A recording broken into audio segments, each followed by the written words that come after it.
안녕하십니까. 건강전략연구소입니다. 이번 시간에는 당뇨병 판단에 있어서 가장 중요한 기준이 되는 당화혈색소에 대해서 이야기해 보겠습니다. 당화혈색소는 3개월간의 혈당을 수치한 것으로서 그때그때 환자의 상태에 따라 들쭉날쭉할 수 있는 혈당에 비해서 좀 더 정확하게 당뇨 환자의 상태를 확인할 수 있는 척도입니다. 따라서 당뇨병을 진단받을 때, 그리고 혈당 강화제를 처방받고 당뇨병을 치료하면서 환자의 상태가 어떻게 진행되고 있는지 확인할 때 지속적으로 측정하게 되는 것이 바로 당화혈색소입니다. 그래서 당뇨 환자라면 평생 3개월에 한 번씩 당화혈색소를 측정해서 그 상태에 따라 혈당 강화제 처방을 받게 됩니다. 당뇨 환자에게 있어서 이렇게 중요한 당화혈색소의 기준은 현재 우리나라에서 6.5입니다. 모든 당뇨 환자는 당화혈색소 6.5 미만을 목표로 혈당 강화제를 처방받고 있습니다. 이렇게 중요한 당화혈색소의 기준은 계속적으로 변경되고 있습니다. 우리나라는 6.5를 계속 고수하고 있지만 미국 당뇨학회에서는 6.5에서 7로 변경을 했었고요. 최근에는 7에서 8로 더 완화해야 한다는 가이드라인을 발표했습니다. 기사를 살펴보시겠습니다. 2015년 9월 기사입니다. 당뇨병 혈당 조절 목표 당화혈색소 6.5% 미만 유지한다. 미국 당뇨병학회 심장학회 과도한 인슐린 치료는 저혈당 위험, 당화혈색소 7% 미만으로 완화, 당뇨 합병증으로 췌장 손상 많아, 국내 학계 미국보다 엄격 기준 적용. 자, 내용도 한번 살펴보시겠습니다. 당뇨병 진단에는 흔히 알고 있는 혈당 수치뿐만 아니라 당화혈색소 수치가 쓰인다. 특히 내분비내과 교수들은 당뇨병을 진단하는데 당화혈색소 수치를 더 중시한다. 당화혈색소가 혈액 속 포도당 상태를 더 정확히 반영하고 당뇨 합병증 발생 위험을 더 잘 평가할 수 있기 때문이다. 그래서 2009년 국제전문가위원회를 시작으로 미국, 일본, 우리나라 등이 당화혈색소 수치를 당뇨병 진단 기준으로 삼고 있다. 일반적인 당뇨병 환자의 혈당 조절 목표는 당화혈색소 6.5% 미만이다. 그런데 지난달 초 미국 당뇨병 학회, 미국 심장학회는 당뇨병 환자의 혈당 조절 목표를 당화혈색소 7% 미만으로 권고하기로 했다고 밝혔다. 미국 당뇨병 환자 특성상 혈당 조절 목표를 당화혈색소 6.5% 미만으로 조절하려다 부작용이 적지 않기 때문이다. 그렇지만 대한당뇨학회는 당뇨병 환자의 혈당 조절 목표를 당화혈색소 6.5% 미만으로 고수하기로 했다. 국내 당뇨병 환자는 췌장이 잘 망가지는데 이를 막기 위해 혈당 조절 목표를 미국보다 엄격한 당화혈색소 6.5% 미만을 유지하기로 한 것이다. 대한당뇨병 학회는 이 같은 지침을 다음 달 중순 열리는 추계학술 대회에서 공식 발표할 예정이다. 일반적으로 빈 속이나 식후 2시간 뒤 피를 뽑아 재는 혈당의 수치로는 혈당 상태를 정확히 알기 어렵다.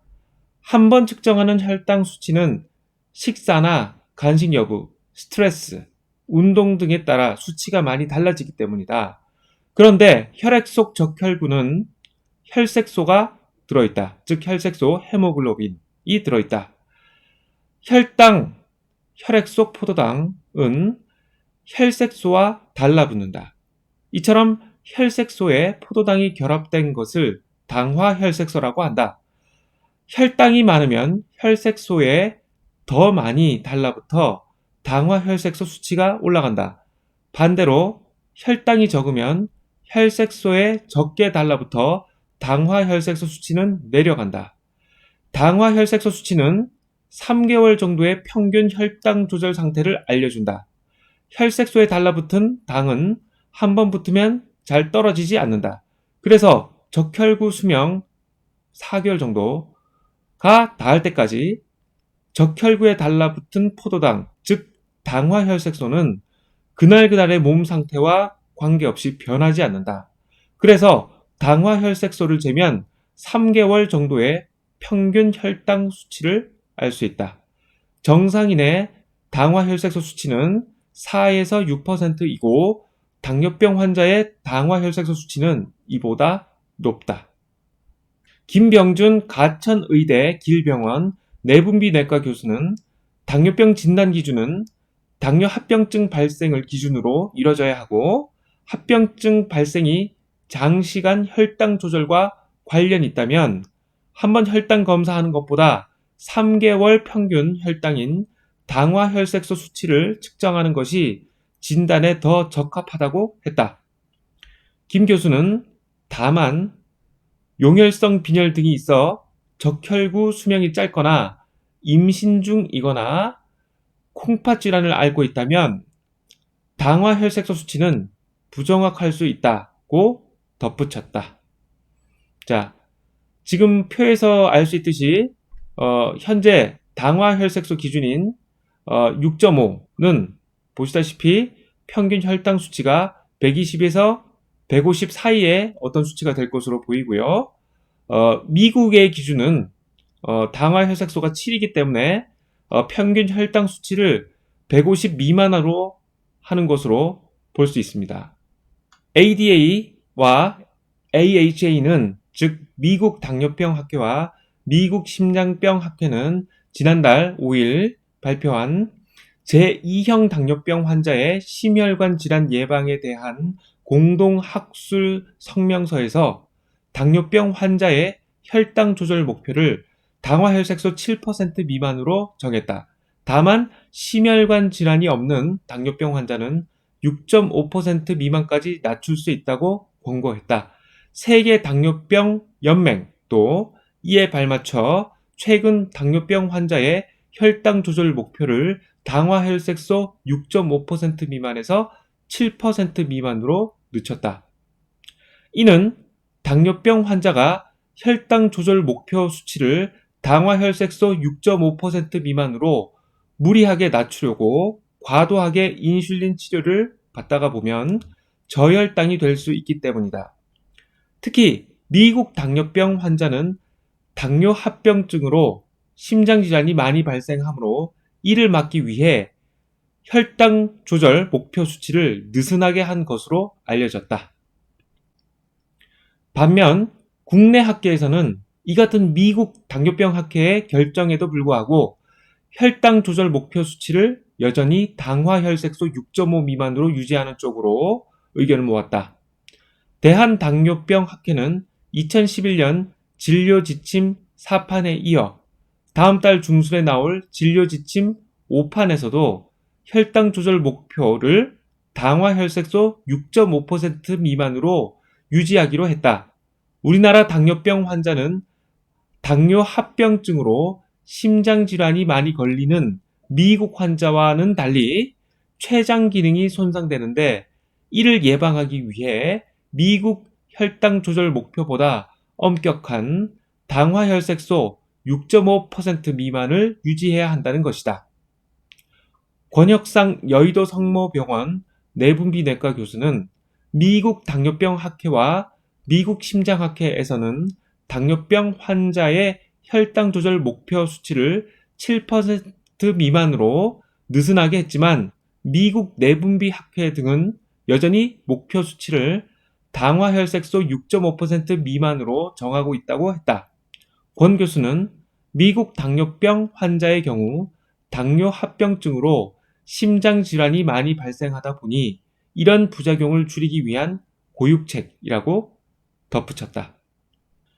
김대중 아주대병원 내분비내과 교수는 대한당뇨병학회 당뇨병 진료지침위원회에서 혈당 조절 목표를 당화혈색소 6.5% 미만에서 7% 미만으로 바꿀지를 논의했지만 10년간 당화혈색소를 평균 0.9% 줄였을 때 심근경색 발생을 16%를 줄였다는 영국의 UKPDS 등에 따라 당화혈색소 6.5% 미만을 그대로 유지하기로 했다고 했다.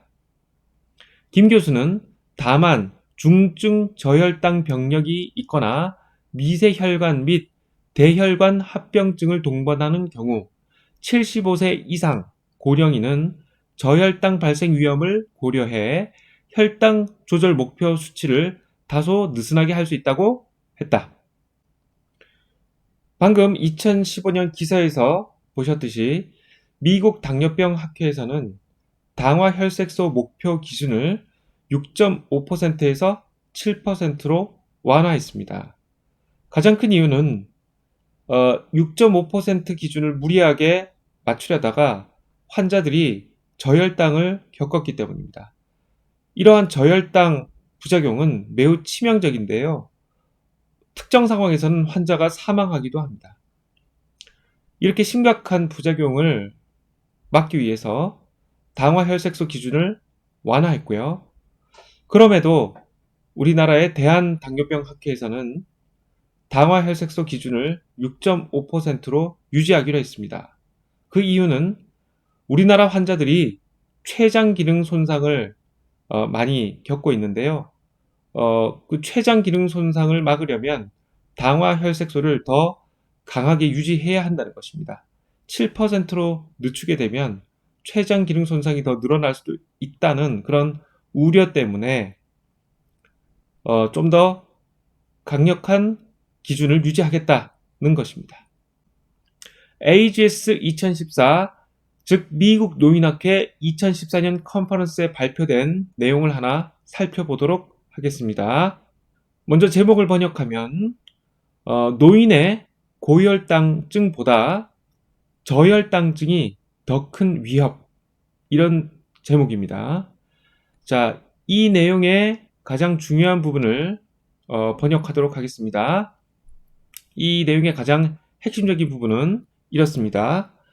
12년이 넘는 동안 고혈당증보다 저혈당증에 대한 입원이 40%나 더 많았다.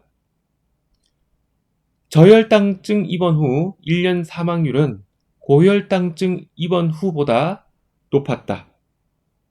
자, 이것이 의미하는 것은 저혈당증으로 입원하는 비율이 고혈당증으로 입원하는 비율보다 더 높았으며 이 저혈당증 입원 후 사망률이 고혈당증 입원 후의 사망률보다 더 높았다는 것입니다.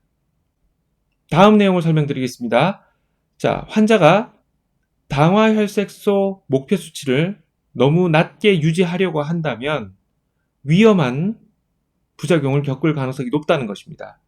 그러니까 당화혈색소 목표 수치를 맞추기 위해서 혈당을 계속 떨어뜨린다면 심각한 저혈당 부작용을 겪을 수 있다는 얘기죠. 방금 살펴보셨듯이 미국의 연구자는 저혈당증의 위험성에 대해서 경고하고 있습니다. 너무 낮은 수치의 당화혈색소 기준을 맞추도록 한다면 환자는 저혈당증을 겪을 가능성이 높아집니다.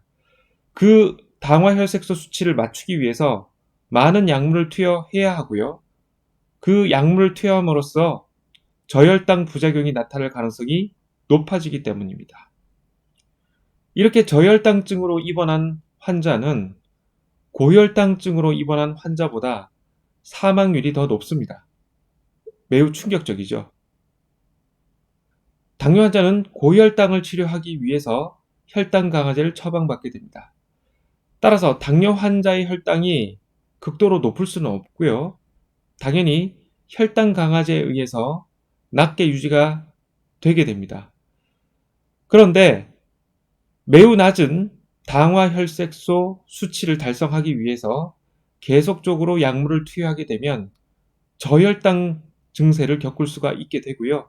이 저혈당 부작용을 겪게 되면 당뇨 환자는 사망할 가능성이 높아지게 되는데요. 참 아이러니한 일이죠. 고혈당을 치료하기 위한 치료를 받는 당뇨 환자가 저혈당으로 사망할 수 있는 것을 심각하게 걱정해야 되는 것입니다. 방금 살펴보신 내용은 2015년 내용이었고요. 최근 2018년에는 미국 내과학회에서 새로운 지침을 발표했습니다.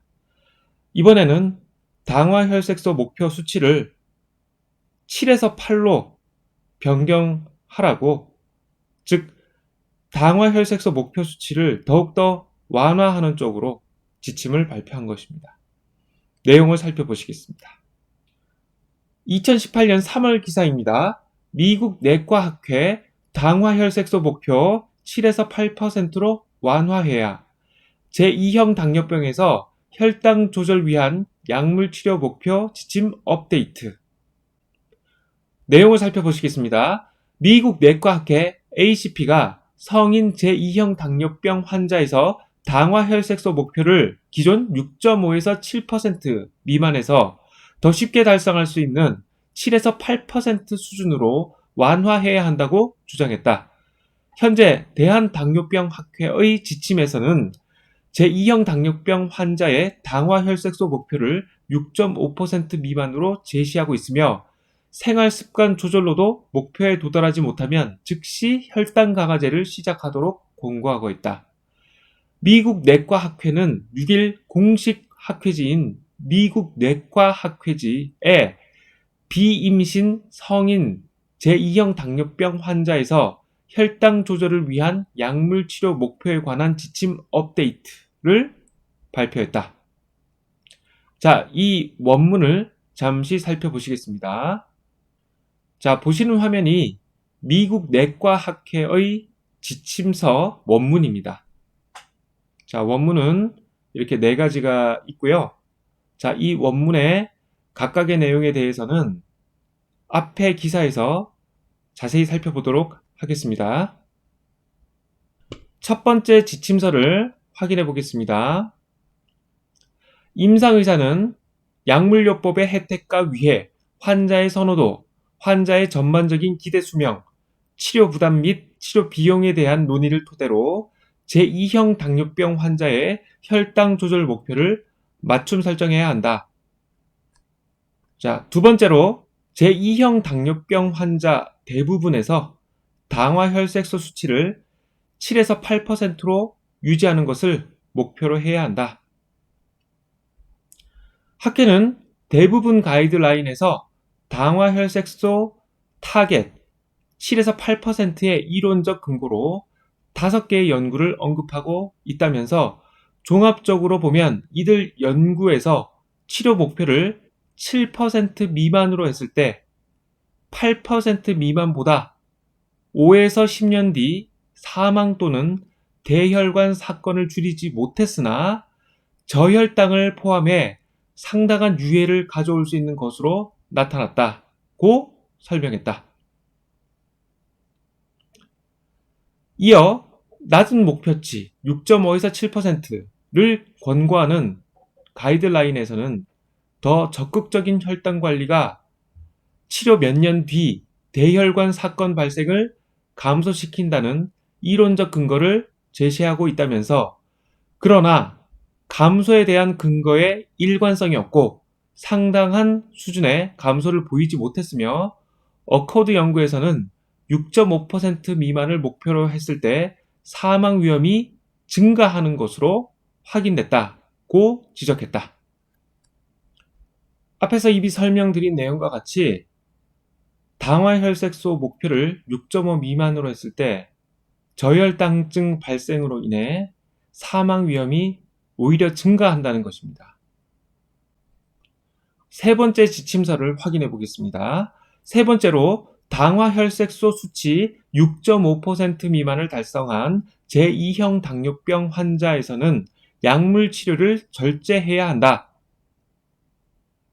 학회는 당화혈색소 6.5% 미만을 목표치로 한 어코드 연구에서 가장 낮은 수준 6.4%를 달성했지만 전반적인 사망과 심혈관 관련 사망, 심각한 저혈당 사건으로 조기 중단됐다며 어드밴스 연구 역시 실패했는데 통계적으로 유의한 임상 혜택을 찾지 못했고 당화혈색소 주간값이 7%일 때보다 6.4%일 때 부작용이 더 많았다고 말했다. 또한 더 낮은 목표를 달성하기 위한 적극적인 치료는 비용이 많이 들고 환자 부담을 증가시킨다면서 환자가 당화혈색소 6.5% 미만을 달성하면 용량을 줄이거나 약물 치료를 중단해 치료를 절제해야 한다고 덧붙였다. 네 번째 지침서를 확인해 보겠습니다. 마지막으로 제2형 당뇨병 환자 치료는 반드시 고혈당증 관련 증상을 최소화하고 고령으로 기대 수명이 10년 미만인 환자, 즉 80세 이상이죠. 자, 이 경우 요양원에 있거나 치매, 암, 말기신 질환, 만성 폐쇄성 폐질환, 울혈성 심부전과 같은 만성 질환이 있는 환자에서는 혜택보다 위해가 높을 수 있어 당화혈색소 수치를 목표로 하지 않아야 한다. 이와 더불어 학회는 식이요법과 생활습관 개선으로 목표를 달성할 수 있다면 치료 목표를 낮추는 것이 적절하며 임상의사는 환자에게 운동과 체중 감량, 금연, 기타 생활습관 변화의 중요성을 환자에게 강조해야 한다고도 전했다. 2018년에 발표된 미국 내과학회의 지침서 4가지를 확인해 보셨습니다. 자, 이것을 간결하게 요약해서 다시 설명을 드리겠습니다. 지침서 1. 개인 환자에 맞춘 혈당관리 목표를 설정한다. 지침서 2. 당화혈색소 목표를 7에서 8%로 완화한다. 지침서 3. 당화혈색소 6.5%를 달성한 환자에게는 약물 치료를 절제한다. 즉 약물 치료를 하지 않는다. 지침서 4. 기대 수명이 10년 미만인 노인에게는 당화혈색소 수치를 목표로 하지 않는다. 어떠십니까?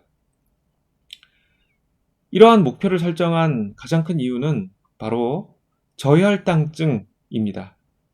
저혈당증을 겪은 후 환자의 사망률이 증가하기 때문에 최대한 저혈당증을 겪지 않는 방향으로 완화하는 것이, 목표를 완화하는 것이 이 지침서의 핵심입니다.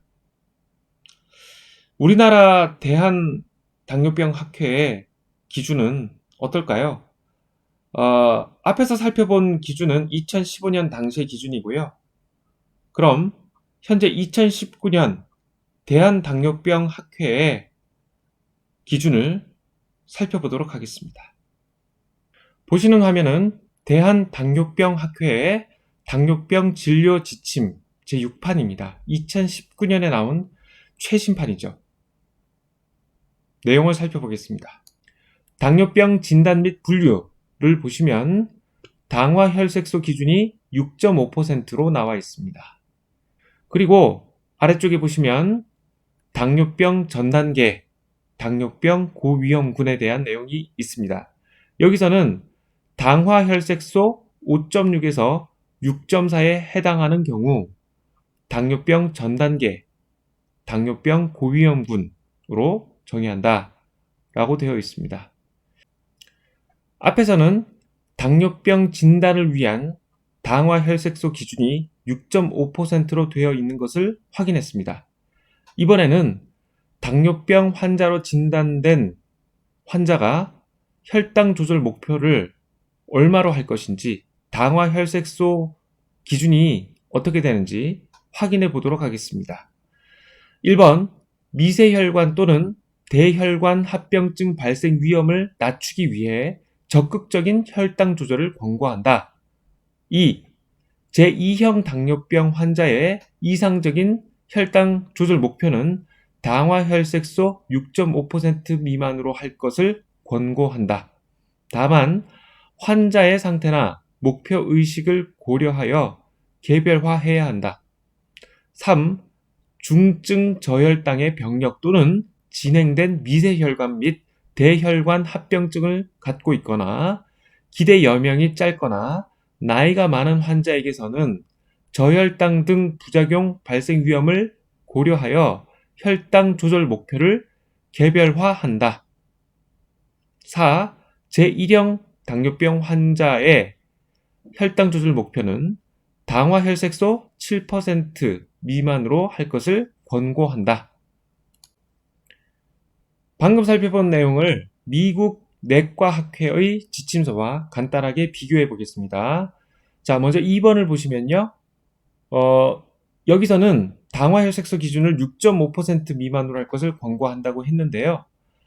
미국 내과학회에서는 저혈당증 발생과 같은 위험을 줄이기 위해서 환자의 부작용을 줄이기 위해서 당화 혈색소 목표를 7에서 8%로 완화할 것을 권고했었습니다.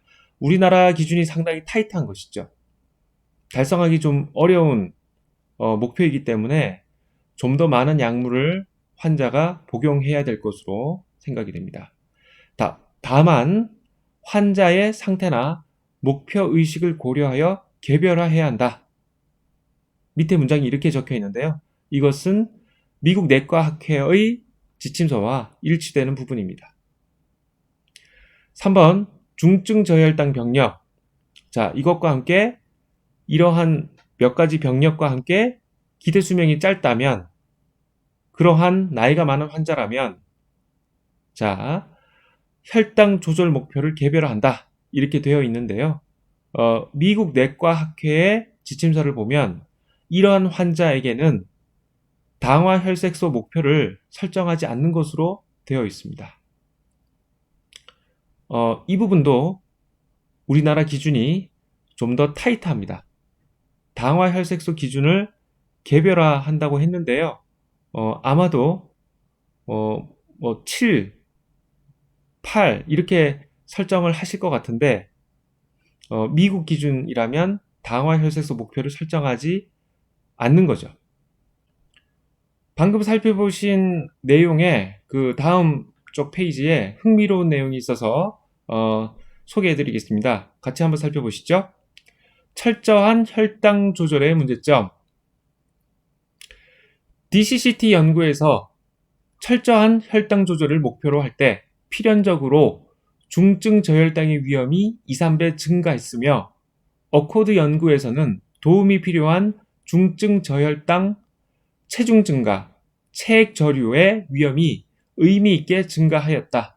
또한 어코드 연구와 코호트 연구에서 심혈관 질환 및 전체 사망 위험을 증가시켰다. VADT 연구 대상자를 분석했을 때 당뇨병 유병 기간이 15년 미만인 환자에게서는 철저한 혈당 조절이 심혈관 질환 예방에 도움이 될 수 있으나 15년 이상 된 경우에는 해로울 수 있다고 하였다. 당화 혈색소 6.0% 미만으로 혈당 조절을 시도했던 어코드 연구자들은 정상 혈당에 가까운 철저한 혈당 조절이 미세혈관 합병증의 예방에는 어느 정도 효과가 있었지만 사망, 체중 증가, 중증 저혈당 등의 위험을 고려할 때 혈당 목표 결정에 신중을 기해야 한다고 언급했다. 보시다시피 미국 내과학회에서 새로운 지침서를 발표한 것과 같은 이유를 여기서도 설명하고 있습니다. 바로 이 환자들의 중증 저혈당과 사망 등의 부작용을 피하기 위해서 혈당 조절 목표를 완화할 필요가 있다라고 언급을 했었고요. 여기서도 혈당 조절을 너무 타이트하게 할 경우 환자가 사망하거나 중증 저혈당을 겪을 수 있다는 것을 경고하고 있습니다. 자, 아래쪽에 결론도 한번 살펴보도록 하겠습니다. 당뇨병 환자에게서 미세혈관 또는 대혈관 합병증의 위험을 낮추기 위해 적극적인 혈당 조절을 해야 한다. 제2형 당뇨병 환자의 혈당 조절 목표는 당화혈색소 6.5% 미만으로 할 것을 권고한다. 특히 당뇨병을 처음 진단받고 심혈관 질환 발생 위험이 크지 않을 때는 더욱 적극적인 혈당 조절을 통해 미세혈관 합병증을 예방하기 위해 노력해야 한다. 최근 저혈당의 위험이 적은 혈당 강화제가 많이 있기 때문에 이런 약제를 사용한 적극적인 혈당 조절은 합병증 예방에 도움이 될 수 있다. 물론 환자의 상태나 목표의식을 고려하여 혈당 조절 목표는 개별화하며 적극적인 혈당 조절을 위해 환자에게 체계적인 교육도 해야 한다. 한편 당뇨병 유병 기간이 길거나 중증 저혈당의 병력 또는 진행된 미세혈관 및 대혈관 합병증을 갖고 있거나 기대 여명이 짧거나 나이가 많은 환자에게서는 저혈당, 체중 증가, 사망 등의 부작용 발생 위험을 고려하여 혈당 조절 목표를 개별화해야 한다. 제1형 당뇨병 환자의 혈당 조절 목표를 설정하기 위한 연구가 많지 않지만 DCCT 연구 결과를 토대로 당화혈색소 7.0% 미만을 목표로 할 것을 권고한다. 자, 이 내용을 살펴보면요. 방금 살펴본 철저한 혈당 조절의 문제점과 결론의 내용이 조금은 배치된다고 생각은 합니다. 철저한 혈당 조절이 이렇게 많은 문제점을 일으킬 수 있음에도 결론의 첫 문장이 적극적인 혈당 조절을 해야 한다라고 되어 있고요.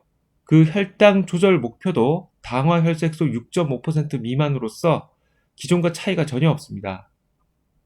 환자의 부작용을 고려해서 기준을 완화한 것이 거의 없죠. 내용에서. 심지어는 나이가 많거나 다른 병증을 가지고 있는 환자로서 타이트한, 아주 극도로 타이트한 혈당 조절 목표를 가질 경우 사망 가능성이 높아지는 환자에게서도 혈당 조절 목표를 개별화해야 된다고 표현했습니다. 이 부분은 미국 내과학회에서는 목표를 설정하지 말라고 했던 부분이죠. 네. 물론 그 부분만큼 강하진 않지만 어느 정도의 융통성을 준다는 측면에서 좋은 표현이긴 하지만 미국 기준에 비하면 상당히 환자의 부작용 발생에 대해서는 좀 고려를 적게 해주는 느낌이 있고요. 그리고 위에서 설명한 내용을 보자면 국내에서는 중증 저혈당으로 인한 환자들의 사망에 대한 연구가 없는 것 같습니다. 지금 현재까지 거의 그런 연구가 없고요. 그럼에도 당화혈색소 기준을 기존과 똑같이 유지하는 것은 매우 아쉽다고 하지 않을 수 없겠습니다. 제2형 당뇨병 약제 치료 알고리즘. 자, 이 그림을 살펴보시면 우리가 어떻게 혈당 강화제를 처방받는지에 대해서 대략적으로 아실 수 있을 것입니다. 자, 이 그림을 이해하기 위해서는 아래쪽에 색깔, 녹색, 파란색, 빨간색, 노란색으로 표시된 것들의 의미를 아셔야 될 텐데요. 자, 먼저 녹색, efficacy라는 것은 혈당 강화 효과죠. 그 다음 CV benefit이라는 것은 심혈관계 질환을 얼마나 예방해 줄 수 있는지에 대한 것이고요. 그 다음 hypoglycemic risk라는 것은 저혈당증의 위험에 대한 것이고 body weight은 체중 증가에 대한 것입니다. 자, 이것들을 3단계로 표시하고 있고 이것을 보면 그 약제의 효능과 부작용 위험에 대해서 대략적으로 파악하실 수 있을 것입니다.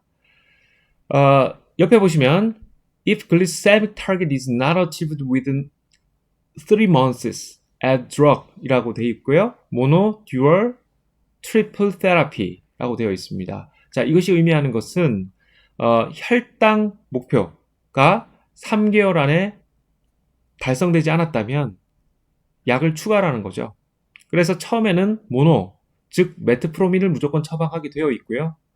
그 다음 메트포르민으로서 당화 혈색소 목표를 달성하지 못했을 경우 그 3개월 뒤에는 보시다시피 하나, 둘, 셋, 넷, 다섯, 여섯, 일곱 가지 이 약제들 중에서 한 가지를 선택해서 처방하게 됩니다. 일반적으로 가장 많이 그 메트포르민과 처방되는 약제는 DPP-4 억제제이고요. 옆에 보시다시피 DPP-4I라고 적힌 저 약제가 처방이 되게 되겠죠. 그 후에 3개월 뒤에 당화혈색소를 또 재어봤는데 또 당화혈색소 목표를 달성하지 못했다면 자, 옆에 있는 4가지 약제를 처방하게 됩니다. 자, 그래서 미국 내과학회에서 당화혈색소 목표를 완화하라고 한 이유가 바로 이것입니다. 당화혈색소 목표를 완화한다면 약제 처방을 줄일 수 있게 되는 거죠. 예를 들면 당화혈색소 목표를 6.5로 해서 이 약제를 3가지를 모두 처방하고 있었는데요. 예, 그러니까 트리플 세라피로 처방을 하고 있었는데 당화혈색소 목표를 7.5로 낮춘다면 모노 내지는 듀얼로서 약제를 덜 사용할 수가 있게 됩니다. 이 모든 약제들은 혈당 강화제이기 때문에 저혈당 부작용을 모두 가지고 있습니다. 그러니까 다른 약제에 비해서 저혈당 가능성이 좀 낮다. 어떤 약제는 저혈당 가능성이 상대적으로 조금 높다라고는 할 수 있겠지만 어찌되었건 혈당 강화제이기 때문에 모든 이 약제들은 저혈당을 일으킬 수 있습니다. 그런 저혈당을 일으킬 수 있는 약제를 트리플 세라피로 처방하게 된다면, 즉 3가지 약제를 한꺼번에 처방하게 된다면 그 환자의 혈당을 크게 떨어뜨릴 수는 있겠지만 중증 저혈당의 가능성이 높아지게 되는 거죠. 미국의 연구자들이 우려하고 있듯이 저도 저혈당 환자를 본 적이 있는데요. 그 저혈당 환자는 길 가다가도 정신을 잃고 쓰러지는 경우가 자주 있고요. 병원에 와서 입원 진료를 하는 중에도 450 정도의 고혈당일 때 인슐린을 맞으면 순식간에 50 이하의 혈당으로 떨어지면서 의식을 잃는 그런 중증의 당뇨병 환자를 본 적이 있습니다. 그 환자는 제가 그 환자를 본 이후 1년 이내에 사망했습니다. 그런데 잘 아시겠지만 당뇨병 환자는 고혈당 때문에 환자가 된 것입니다. 당뇨병 환자가 고혈당으로 죽지 않기 위해서 당뇨약과 여러 가지 주사제를 처방받게 되는데요. 그 당뇨약과 주사제가 혈당을 너무 많이 떨어뜨리게 되면 저혈당 증세를 겪게 되고요. 그 저혈당 증세를 일정 기간 겪게 되면 사망하게 됩니다. 우리나라에서 이러한 사례에 대한 제대로 된 연구가 나와야 할 것 같고요. 그 연구 결과를 토대로 당화혈색소 기준을 합리적으로 변경했으면 좋겠다는 생각이 있습니다. 당뇨병 진료 지침에서 구체적인 내용을 빼고 그냥 융통성 있게 하라. 명확한 기준은 6.5%다 라고 한다면 물론 많은 의사 선생님들께서 합리적으로 진료하시겠지만 또 다른 적지 않은 분들께서는 그냥 6.5%를 기준으로 약을 처방하실 가능성이 높다고 생각합니다. 자, 그럴 경우 그 사람이 중증의 저혈당을 겪게 될 경우 곧 사망할 위험이 높아지게 된다. 네. 우리나라도 제대로 된 연구를 통해서 합리적인 당화혈색소 수치를 정하기를 기대해 봅니다. 물론 지금의 수치도 훌륭하신 연구자들에 의해서 국내 많은 의사 선생님들께서 고민해서 정하신 수치라고 생각을 하고요. 나름의 이유와 합리성이 있을 것이라고 생각합니다. 하지만 심혈관계 질환을 앓으면서 1년이라도 더 사는 것과 저혈당을 겪다가 갑작스레 사망하는 것, 둘 중에 선택하라면 차라리 심혈관계 질환을 치료하면서 사는 것을 선택할 것 같습니다. 오늘은 여기까지 하겠습니다. 감사합니다.